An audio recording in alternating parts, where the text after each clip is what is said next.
A'udzubillahi minasyaitonirrajim. Bismillahirrahmanirrahim. Alhamdulillahirabbil alamin wassalatu wassalamu ala asyrafil anbiya'i wal mursalin sayyidina Muhammad wa ala alihi wa sahbihi ajma'in. Qala rabbi shrah li sadri wa yassir li amri wahlul 'uqdatam min lisani yafqahu qawli. Amma ba'd. Assalamualaikum warahmatullahi wabarakatuh. Okay, a very good morning and also a very good evening. Okay, because I have two group of classes that I have to lecture today. Okay, ada group AB in the morning and CD in the evening. So I combine my recorded version to all of you. Okay, so let's begin our class by reciting Surah Al-Fatihah.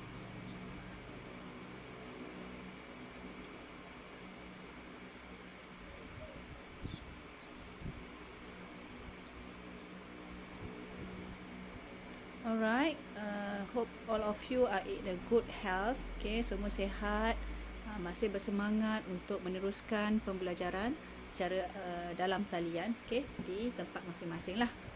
Alright, so today we are going to learn about the introduction to fiqh al-mu'amalat. Okay, before that, let's take a look at this motivational quote. Okay, allow yourself to be a beginner. No one starts off being excellent. Okay, itu hakikatnya. Okay, kalau kamu lihat orang yang berjaya pada hari ini, sebenarnya mereka juga bermula dengan satu step yang pertama. Mereka juga bermula sebagai beginner. Okay, no one being born terus-terus je lahir, terus je jadi orang yang berpangkat tinggi, yang berjaya, yang kaya dan sebagainya. Okay, kita lihat anak-anak ataupun baby baru lahir, di mana dia bermula sebagai beginner, bermula dengan meniarap, kemudian heret dada, kemudian merangkak, kemudian barulah bertatih dan berjalan sehinggalah berlari, memanjat dan sebagainya. Okay, so don't worry, don't be inferior, jangan rasa stres, rabut, banyak benda yang baru yang kamu tak mahir lagi, because this is your time as a beginner. Okay, daripada masa ke semasa kamu akan beralih ke fasa yang seterusnya. Okay, so every pro was once an amateur. Okay, setiap orang yang profesional sekarang sebenarnya dia bermula dengan amateur. Okay, every expert was once a beginner. So dream big and start now. Okay, sentiasalah berimpian yang besar-besar dan bermulalah dari sekarang. Okay. Okay, so our lecture today would be introduction, Syariah and Fiqh, Syariah and Muamalat, and the development of Fiqh Muamalat, and last one is the major fiqh schools. Okay, first introduction, human being cannot live alone without the help of others. Okay, itu adalah nature. Kita tak boleh hidup bersendirian. Bohong kalau saya berkata saya tidak perlukan sesiapa, saya boleh hidup sendiri. No, tidak. Okay, kita tidak boleh hidup sendirian. Itu adalah fitrah manusia.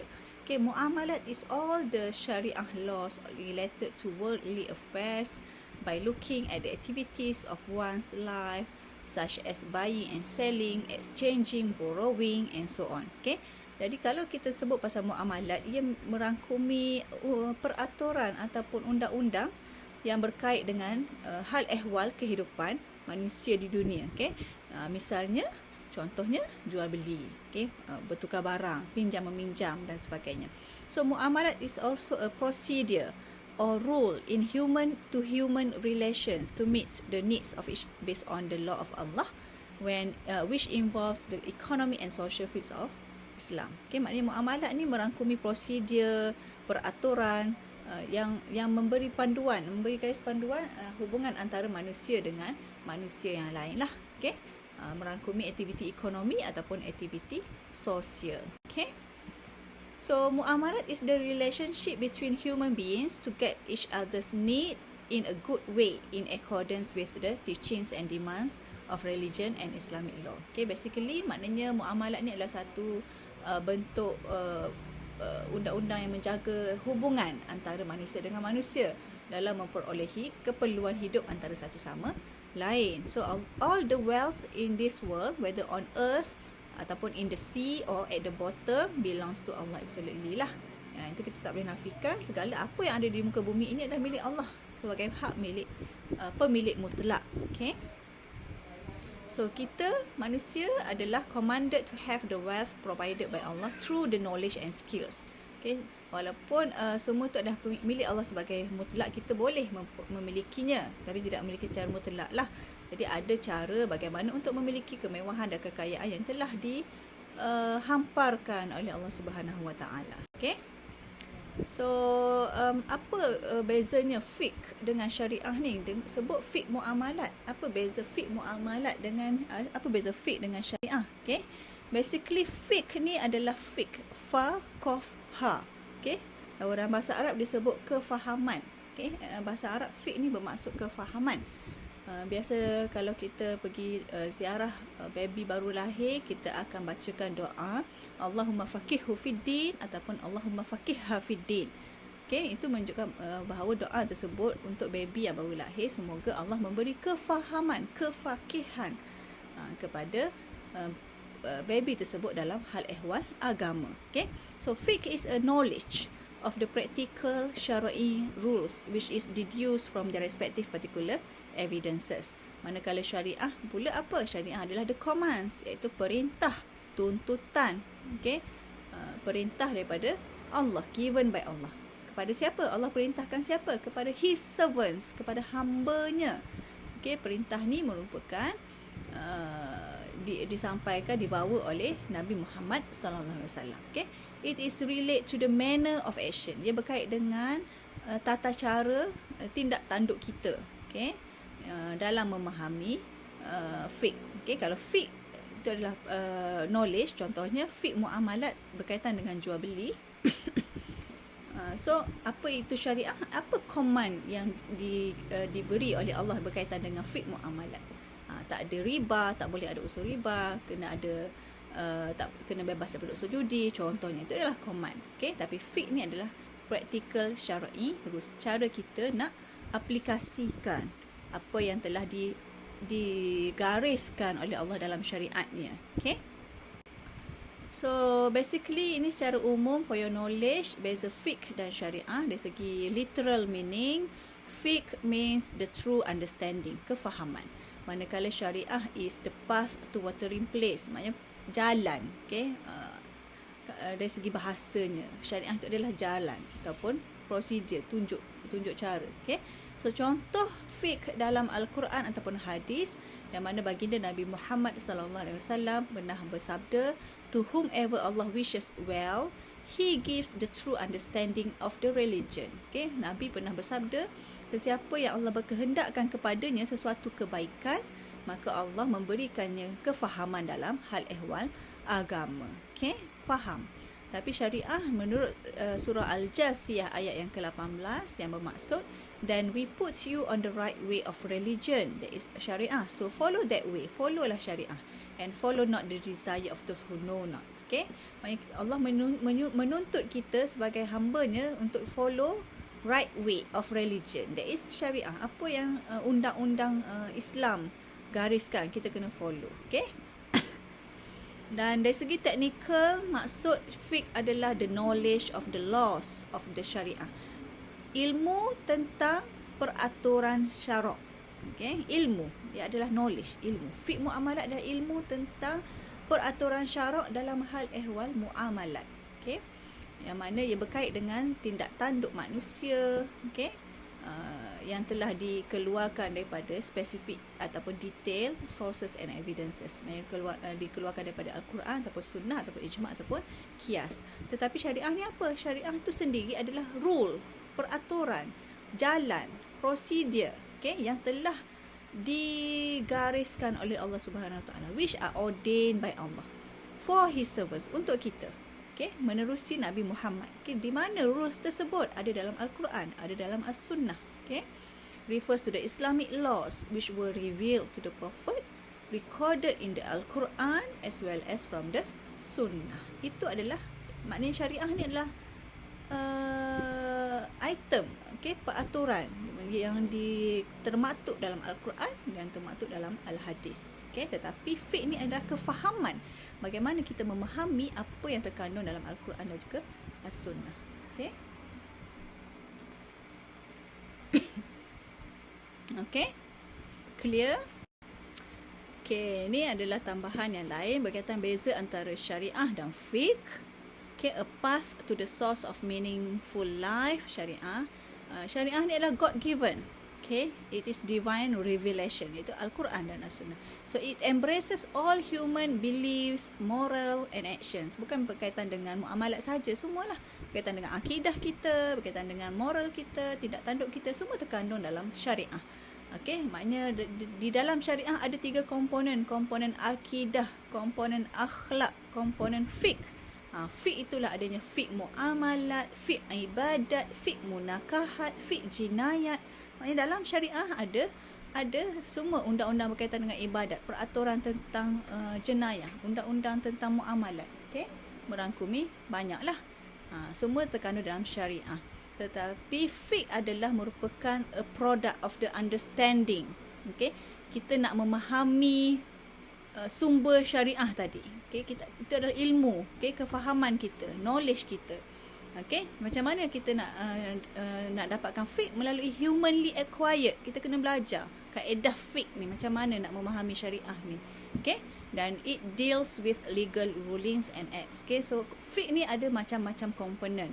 Yang saya sebut tadilah, kita ada fiqh ibadat, kita ada fiqh munakahat, kita ada fiqh muamalat, fiqh jinayat, fiqh siyasah syar'iyah, okey, fiqh international relations dan sebagainya. Okey, so syariah adalah the body of revealed laws found both in the Quran and also in the Sunnah. Okay, kita jumpa dalam Al-Quran dan juga Sunnah. Tetapi fiqh ini merupakan a body of laws deduced from syariah to cover specific situations, not directly treated in syariah law. Okay, maknanya benda yang tak ada dalam Al-Quran dan Sunnah, okay, kadang dijelaskan dalam fiqh. Okay, syariah ni sebab dari Al-Quran dan As-Sunnah, maka ianya adalah fixed. It is unchangeable, tak boleh berubah. Okay, dia adalah fixed. Okay, tetapi kaedah fiqh, sama ada ibadah ke, munakahat ke, muamalat ke, dia berubah-ubah. Okay, dia fleksibel. Dia boleh berubah mengikut situasi. Tapi tidak semualah, certain components are fixed, tapi some others are subject to change according to the circumstances. Contoh mudah dalam fiqh ibadat. Kalau solat 5 waktu itu fix. Semua kena solat 5 waktu. Tapi bagaimana pelaksanaan solat itu dilakukan? Dia adalah changeable. Okay, kalau musafir boleh jamak qasar. Kalau tak sihat atau sakit, okay, boleh duduk, boleh baring, boleh dengan isyarat mata dan sebagainya. Kalau puasa di bulan Ramadan itu wajib. Hukumnya wajib. It is fixed. Tetapi apa yang fleksibel, apa yang changeable? Maknanya kalau bekerja keras panjang tahun, boleh berbuka puasa. Ibu hamil yang risaukan kesihatan kandungannya, boleh berbuka. So it is flexible. Okay, maknanya cara pelaksanaannya according to circumstances. Okay, dalam syariah lagi, the laws of syariah for the most part are general, umum. Okay, dalam Al-Quran disebut wa aqimus solah. Okay, umum, dirikanlah solat. Macam mana solat tu? Okay, macam mana solat tu? Kalau kita cari dalam Al-Quran tak jumpa. Okay, itulah kegunaannya fiqh ibadat. Maka diterangkan dalam fiqh ibadat cara solatnya. Ada hadis Nabi, sallu kama ra'aitumuni usolli. Kita tengok saya solat macam mana Nabi kata. So diterangkan dalam fiqh. Yang hukum yang asal, yang wajib, aqimus solah dalam Al-Quran, umum.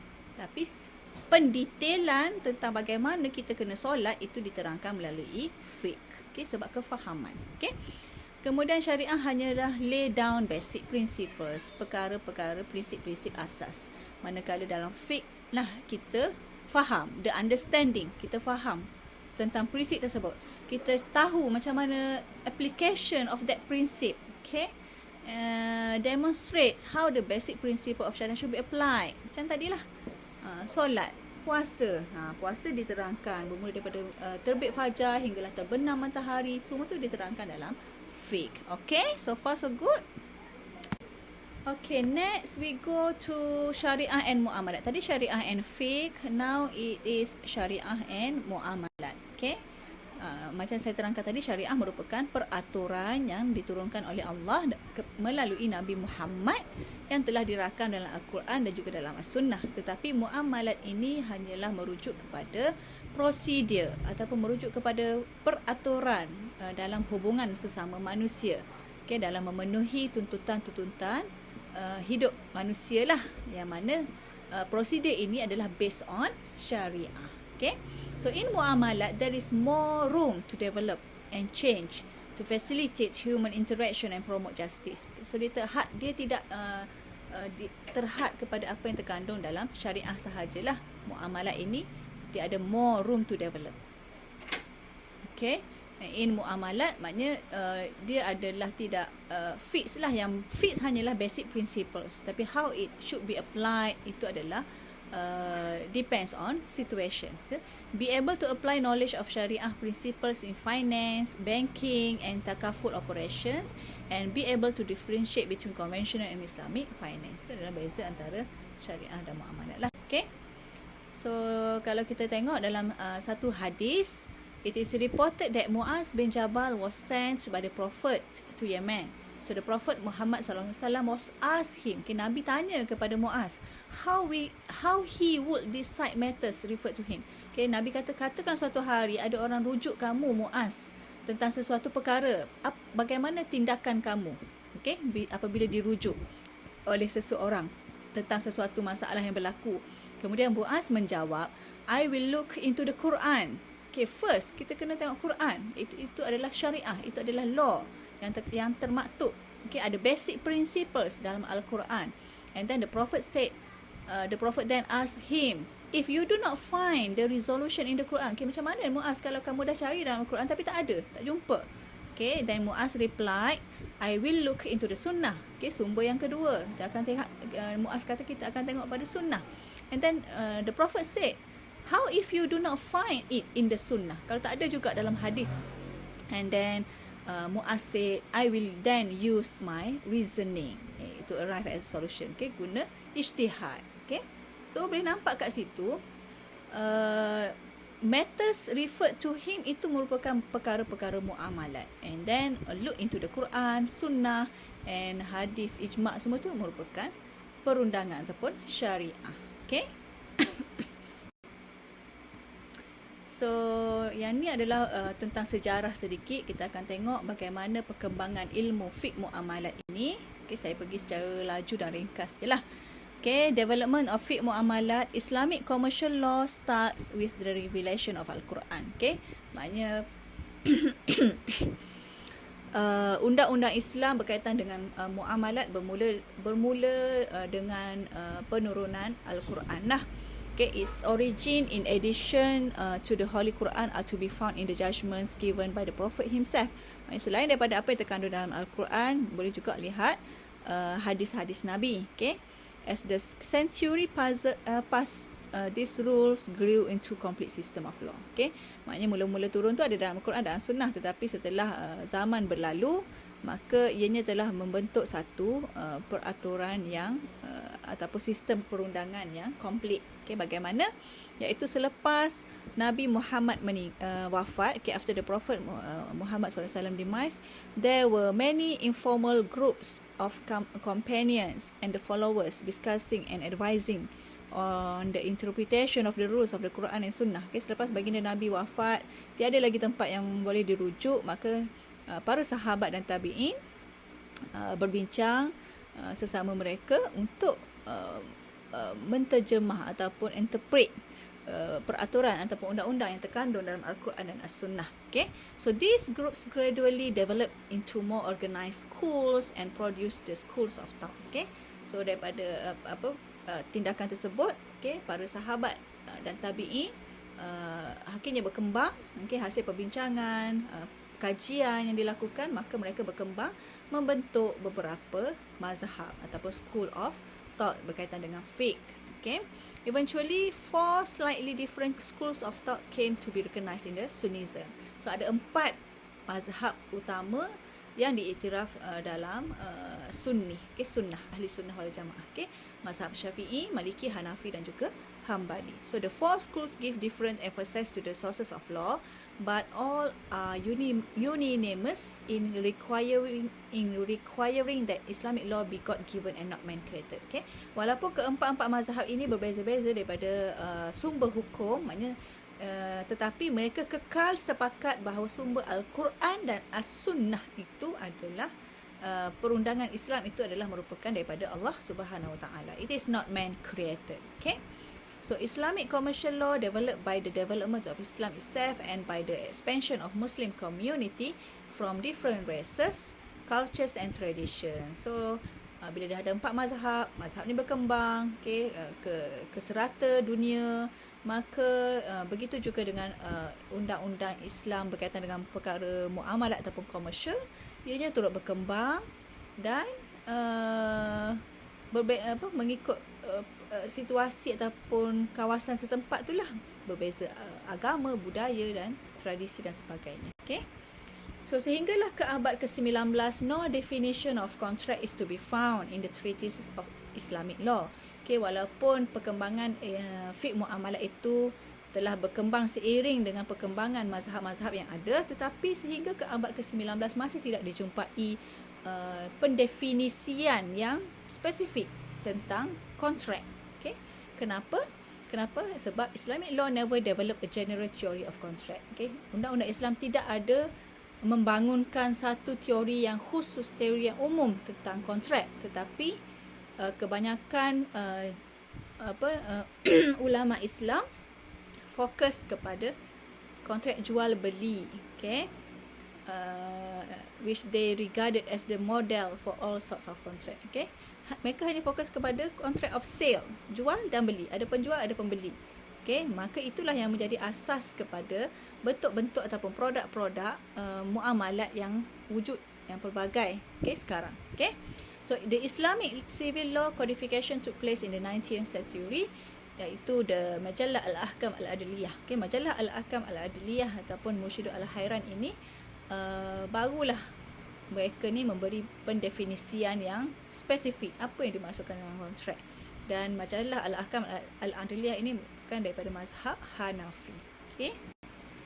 So ada beberapa stages lah, bermula dengan stage foundation, asas dia, okay, ketika era Nabi Muhammad SAW, kemudian setelah baginda Nabi wafat, stage establishment, iaitu the era of righteous caliphs, okay, para khalifah, okay. Kemudian pembangunan era Umayyad dinasti, okay. Kemudian era perkembangan Abbasid, kemudian kejatuhan, decline of Abbasid till the last caliph. Kemudian ada fasa pembekuan, okay, pada tahun 1258 hingga present. Kemudian downfall of Baghdad. Kemudian barulah ada Al-Majallah Al-Adliyah. Okay, stagnation. Okay, static. Okay. So, bermula dengan foundation, the period of revelation in the era of the Prophet took over a period of 23 years of his life. Okay. So, zaman ini merupakan zaman yang paling penting sebab it lays down the foundations for all the development. Okay, sebab masa ni wahyu turun. So, semua peraturan dan undang-undang yang berkaitan dengan hal ehwal muamalat terkandung dalam Al-Quran dan As-Sunnah. So, ini adalah basic. Okay. So, two period of legislation telah berlaku, yang mana ada ayat yang diturunkan di Mekah dan ada ayat yang diturunkan di Madinah. Okay. So, legislation in Mekah to almost 13 years, while in Madinah from hijrah of the Prophet until his demise. Okay. Legislation in Mekah focus on building the ideological foundation, okay, in Islam. So, topik yang dibincangkan dalam 13 tahun pertama penurunan Al-Quran adalah berkaitan dengan building the faith, iaitu iman. Okay, inculcating good character and moral values. Okay, masa ni cuma nak bentuk moral dan juga akidah. Okay, nak bentuk akidah, nak bentuk akhlak, nak bentuk peribadi, itu fokus. Okay. Kemudian among the important themes of the revelation tentang penyatuan, okay, unity and existence of Allah, life after death, heaven and hell, okay, stories of previous peoples, challenges to the pagan of Mecca, and moral value. Challenges to the pagan of Mecca ni maknanya orang yang tak percaya agama, okay, yang tak ada agama, okay. Kemudian apabila hijrah of the Prophet, maka bermulalah legislation in Madinah. Islam began to spread among the Arab and non-Arabs, okay. The Prophet was appointed as the ruler of Madinah. Kemudian central topic of legislation apabila berhijrah ke Madinah adalah wahyu yang turun adalah berkaitan dengan law and development of an Islamic nation, strengthen the foundations of iman. Okay, tadi dah dibina, so sekarang adalah fasa kekuatan, menguatkan, mengukuhkan iman dan tauhid. Okay, selain itu ada important themes of the revelation adalah berkaitan dengan al-ahkam al-amaliyah, okay, legal injunctions, berkaitan dengan ahlul kitab, okay, people of the book, berkaitan dengan jihad, okay, berkaitan dengan golongan munafikin, dan juga berkaitan dengan social life. Okay. Kemudian pada masa ni, method of legislation ni adalah based on continuous revelation, masih lagi wahyu yang turun. Kemudian masa ni ada direct answers to question raised. Bila ada je permasalahan yang berlaku dalam masyarakat, maka baginda Nabi memohon petunjuk daripada Allah Subhanahu Wa Taala, maka terus ada direct answers. Okay, kemudian cater to certain incidents, okay, undang-undang ataupun legislation yang ada terus merujuk kepada certain insiden yang berlaku lah. Kemudian mengikut keperluan masyarakat pada ketika itu, and reasons for gradual revelation, maknanya wahyu diturunkan secara berperingkat mengikut kepada keadaan masyarakat lah, keperluan masyarakat ketika itu. And method not limited to public law but also individual law. Ada juga undang-undang yang bukan hanya berbentuk umum, tetapi ada juga berbentuk khusus yang merujuk kepada individu tentulah. Okay. Kemudian kita beralih kepada stage of establishment, yang mana period ini merujuk kepada era of the righteous caliph and major of sahabah. Okay. Zaman khalifah dan juga para sahabat. Ia bermula dengan zaman Saidina Abu Bakar hinggalah ke zaman Saidina Ali radhiyallahu anhu. Okay. Masa inilah Islam berkembang seperti di Syria, Jordan, Egypt, Iraq, Persia. Okay, dan pada masa ni bila Islam berkembang, maka banyaklah new systems, new culture, new behavior being faced by our caliph and also sahabah. Okay, ada banyaklah perkara-perkara baru yang muncul dalam masyarakat. So pada masa ni Nabi dah tak ada nak rujuk, no more direct answers from Allah Subhanahu Wa Taala because our prophet dah wafat. Maka pada zaman ini segala permasalahan yang berlaku untuk diselesaikan rely on ijma' and ijtihad. Okay, establishment of procedures for legislation by caliph and later become the basis of the legislation, iaitu fiqh. Okay, maknanya para ulama ni berbincang bersama mereka, mengkaji, merujuk Al-Quran, merujuk hadis untuk menyelesaikan sesuatu permasalahan yang berlaku dalam masyarakat yang wujud ketika itu. Okay, so problem solving procedures to solve new problem occurred during Abu Bakar and Umar. Mula-mula rujuk Al-Quran. Any specific ruling can be found in the Quran. If no, then search in the sayings and actions of the Prophet, iaitu sunnah. Okay, if no answer juga dalam Al-Quran dan As-Sunnah, barulah para ulama ini set up a meeting, call major sahabah for the formal meeting, try to get unanimous agreement. Maknanya ramai-ramai tu buat undian, yang mana bersetuju dengan keputusan ni, yang mana bersetuju dengan keputusan ni. So itulah yang dipanggilkan ijma', persepakatan para ulama. If unanimity could not be arrived, kemudian ambil yang majority. Okay. So ijtihad merupakan companions were trained by Prophet during his lifetime to exercise ijtihad. Okay, pada zaman Nabi masih hidup, memang para sahabat ini telah dilatih oleh baginda Nabi untuk melakukan ijtihad. Okay, kalau ada sesuatu isu yang berlaku dalam masyarakat. So during this period, some fuqaha among companions exercise ijtihad. People also approach sahabah for day-to-day ruling. Ada je masalah yang berlaku, mereka akan rujuk sahabat. Okay, sebab sahabat yang paling rapat hidup dengan sezaman dengan Nabi. Okay. Some were actively involved in resolving issues seperti Saidina Umar Al-Khattab, Saidina Ali Abi Talib, okay, Abdullah ibn Mas'ud dan sebagainya lah. Walaupun mereka ini sezaman dengan Nabi, tetapi mereka ada different approach in understanding the text.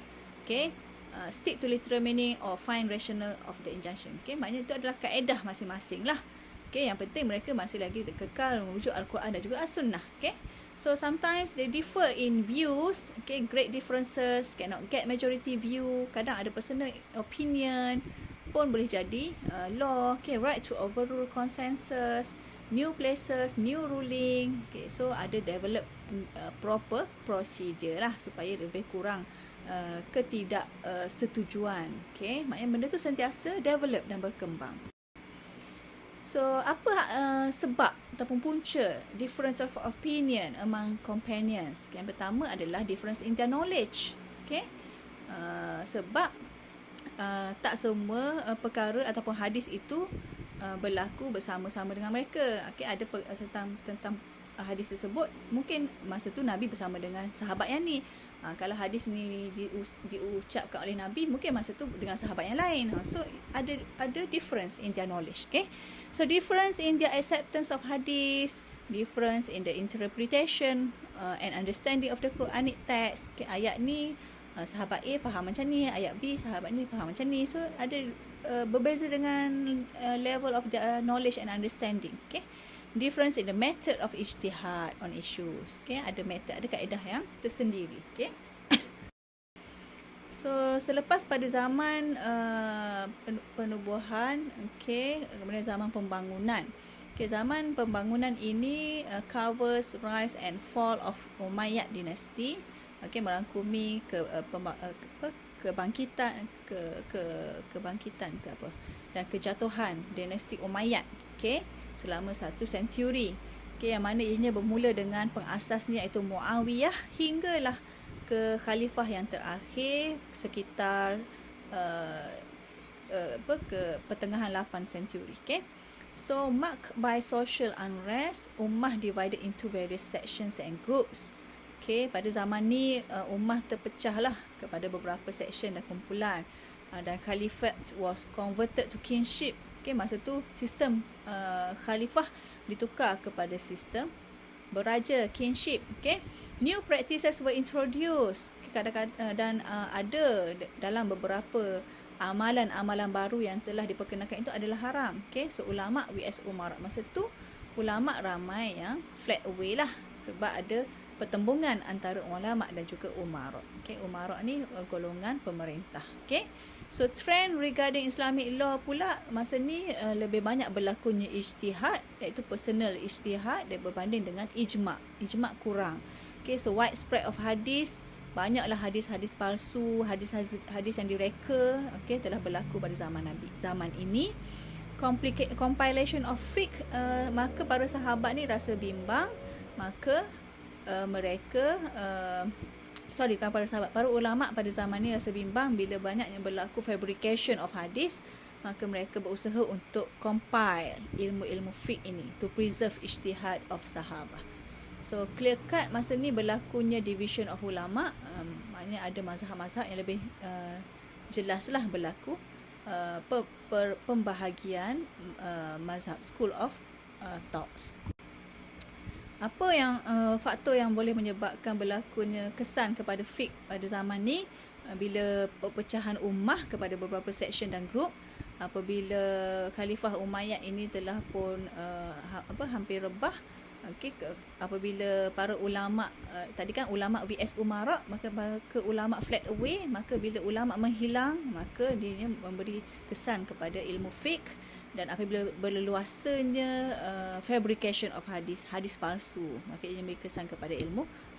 Okey, kemudian beralih kepada zaman flowering, zaman perkembangan yang mana ia bermula dengan tahun kedua Hijrah. Okey, yang mana pembangunan dinasti Abbasid founded by Khalifah Abu Abbas dan sehingga pertengahan 4 senturi. Okay, zaman ini dikenali sebagai zaman independent reasoning. Okay, yang mana para ulama ini melakukan penghujahan yang tersendirilah. Okay, covers period of rise, consolidation and early declination. Okay, yang mana ianya adalah shifted from Damascus to Baghdad. Okay, major development yang berlaku pada zaman yang keempat ini adalah leading to the emergence of the legal schools. Okay, tadi dah clear cut division, ada 4 mazhab, tapi pada zaman ini dia berlaku lagi perkembangan yang lebih besar berkaitan dengan mazhab Hanafi, Maliki, Syafi'i dan juga Hambali. Pada masa ni strong support from caliphs in Islamic scholarship, discuss and debate on various issues. Masa ni maknanya nampak ada kepentingan, nampak para pemerintah memberi kepentingan terhadap, memberi fokus kepada pengetahuan, tentang discussion, tentang debate, okay, tentang various issues, maka ada strong support daripada khalifah pada zaman ini, yang mana dia menyediakan beasiswa lah. Okay, so ini juga disebut sebagai golden age, yang mana golden age of Arabic literature, poetry, writings, from theology and law to history and natural sciences. Banyaklah ilmu-ilmu yang dikarang, yang dikaji pada zaman flowering. Okay, dan pada masa ini juga berkembangnya fiqh, yang mana fiqh dibahagikan kepada dua section, iaitu section fundamental principles, prinsip asas, dan section furu', cabang-cabang dia. Okay, so sumber Islamic law pada masa ini juga dikenal pasti. Okay, dan ada trend mazhab dua, yang mana early part of dynasty, mazhab tu adalah under guidance of founders ataupun the great imams. Okay, pada peringkat awal mereka ni yang rapat dengan founder-founder mazhab tadi, so dia ada flexible with exchange of ideas. Mereka ni under guidance of the great imams. Tetapi on the second part adalah under second generation. Okay, bila founder dah tak ada, okay, yang ni adalah second generation. Death of founders and major scholars. So pada zaman ni lebih rigid, tidak menerima perkara-perkara barulah, except rulings prescribed, tidak. Okay, tidak fleksibel, lebih rigid. Okay, so ini adalah bibit-bibit kepada zaman consolidation, yang mana zaman kejatuhan, di mana saw the declining of Abbasid dynasty until it's eventually collapse. Okay, memang runtuh lah. Ini dikenali sebagai period of ta'liq. Ta'liq itulah mengikut secara membabi buta, okay, tanpa knowledge, ikut je. Okay, so competitive debates called munazarat continued to flourish. Some of the debates were recorded in books. Okay, walaupun begitu masih lagi berlaku perdebatan, perbincangan, dan some of the debates ada direkodkan, dicatatkan dalam buku-buku. Masa ni mazhab factionalism became widespread. Ada drastic reduction in the number of mazhab. Okay, walaupun ada banyak mazhab, masa ni berlakunya pengurangan, okay, bilangan mazhab. So the structure and operation of the mazhab became highly systemized, dan lebih tersusun dan sistematik. Okay, dan scholars within a mazhab were obliged to base their ijtihad solely on the fundamental principles of their particular mazhab.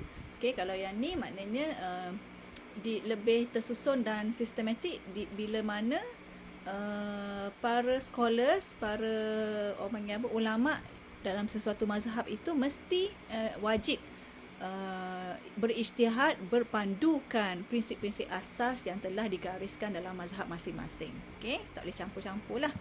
Okay, dan seterusnya adalah zaman stagnation and reinvention, yang mana covers approximately 6 centuries, starting with the sacking of Baghdad and ending around the middle of the 19th century. Okay, masa ni adalah include the rise of Ottoman Empire until its decline under the attack of European colonialism. Okay, so masa ni prevailing karakteristik yang ada adalah masih lagi berlaku ta'liq. Okay, tetapi berlaku juga drop, okay, buang all forms of ijtihad tidak dibenarkan, tapi dikompile ilmu fiqh, okay, tapi limited to commenting on previous works only. Dan dynamism of fiqh was lost. Many of law became outmoded and inapplicable. Okay, zaman ni maknanya banyaklah peraturan-peraturan yang fiqh ni yang telah ada hilang. Banyak undang-undang tidak terpakai dah. Okay, so Islamic law was supplanted by European laws. Ni yang zaman yang sayangnya, maknanya undang-undang Islam telah pun digantikan dengan European laws lah. Certain reformers sought to stem the tide of stagnation and decline. Okay, dan pada masa ni, some scholars show their efforts to exercise jihad, tried to re-emphasize its importance, and rejected ideas of solely referring all matters of Islamic law to the four prominent mazhab. So the fiqh book of earlier scholars were condensed and abridgments of them were made. Okay, maknanya mereka karang buku-buku fiqh. Dan later scholars began to write explanation of summaries and poems, commentaries and footnotes. Okay, some books of usul fiqh and comparative fiqh were written. Okay, maknanya masa ni mulalah balik compile. Sebab masa zaman digantikan dengan European law tu, nampak banyak benda yang lost. So some scholars usaha, okay, take their effort. Okay, the codification of Islamic law which prepared under Ottoman caliphs called Majalah Al-Ahkam Al-Adiliyah, which was drafted by a panel of 7 top-ranking scholars of fiqh. Okay, itulah asal usulnya macam mana Majalah Al-Ahkam Al-Adiliyah, iaitu berkaitan dengan peraturan dalam muamalat, okay, wujud. Macam mana the codification.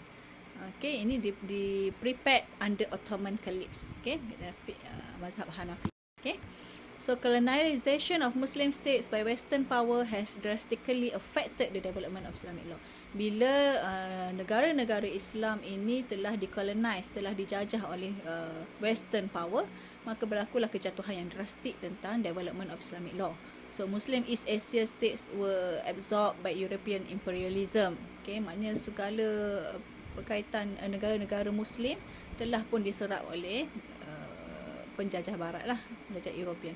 So masa tu berlakulah European law codes replace Islamic laws throughout the Muslim world.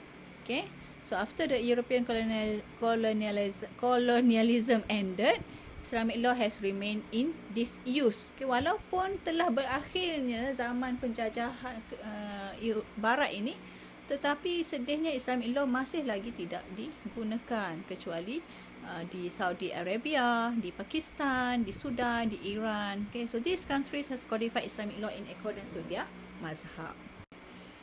So present state present state of Islamic law is developing from time to time, tapi not given due recognition, tidak menerima pengiktirafan yang sewajarnya, and it is not fully implemented, tidak juga diaplikasikan secara sepenuhnya. Okay, fatwa and verdicts on contemporary issues normally under the purview of several fiqh academy in the Muslim world. Macam kita ada majlis fatwa lah, majlis fatwa kebangsaan. Okay, so Islamic Research Academy seperti Al-Azhar University, okay, ataupun OIC, barulah ada gerakan-gerakan yang seterusnya lah berkaitan dengan fatwa dan verdict of contemporary issues. Kemudian most Muslim countries have specific body responsible to issue fatwa. Okay, macam yang sebut tadi lah, kita ada majlis fatwa kebangsaan bagi memberi respons kepada isu-isu contemporary yang berlaku dalam masyarakat yang memerlukan hukum tentang sesuatu perkara yang berlaku. Okay. Okay, so the last one is about the major fiqh schools.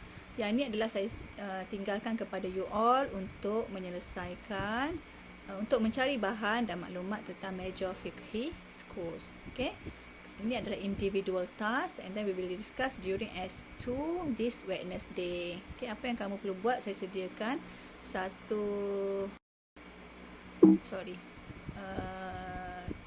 yang ni kita akan buat pada S2. Okay, during S2 lecture nanti, hari Rabu nanti. Okay, itu sahaja untuk hari ini. So before we end our lecture, sometimes later becomes never, so we must do it now. Okay, kalau kita kata nantilah, sekejap lagi, petang ni, malam ni, percayalah, sometimes later itu becomes never. So just do it now. Okay, so learning together even when we are apart. Sekarang kita berada di tempat masing-masing, tetapi kita boleh sahaja belajar bersama-sama, menerusi secara virtual, secara maya, insya-Allah. Okay, sebarang persoalan boleh diajukan dalam grup Telegram, and then I will respond there lah. Okay, so that's all for today. Take care and thank you for your time. Okay, wallahu alam. Kita tangguh kelas dengan bacaan tasbih kafarah and surah Al-Asr. Okay, wallahu alam. Assalamualaikum warahmatullahi wabarakatuh. Bye.